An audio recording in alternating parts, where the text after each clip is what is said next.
বিভিন্ন জায়গাগুলিতে বলে যে ঢাকা মহানগর গোয়েন্দা পুলিশ প্রধানের পদ থেকে সরিয়ে দেওয়া হয়েছে হারুনুর রশিদকে। ডিএমপির অতিরিক্ত কমিশনার ক্রাইম হিসেবে নিয়োগ দেওয়া হয়েছে তাকে। আজ 31 জুলাই ডিএমপি কমিশনার হাবিবুর রহমান স্বাক্ষরিত এক অফিসাদেশে এই তথ্য জানা গেছে।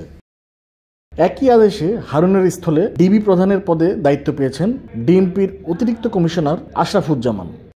এর আগে আশরাফুজ্জামান অতিরিক্ত police commissioner logistics, finance and procurement বিভাগে কর্মরত ছিলেন। ডিএমপির ক্রাইম অ্যান্ড অপারেশন বিভাগের দায়িত্বে থাকা ডক্টর খন্দকার মহিদ উদ্দিনকে অতিরিক্ত police commissioner logistics, finance and procurement বিভাগে বদলি করা হয়েছে।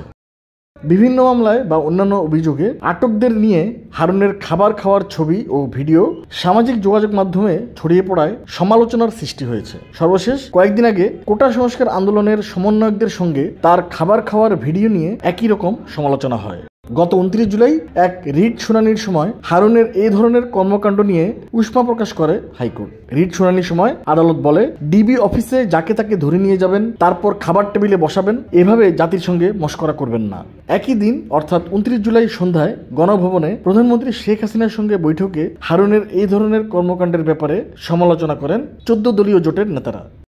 অবশেষে আজ তাকে ডিবি প্রধানের পদ থেকে বদলি করা হলো।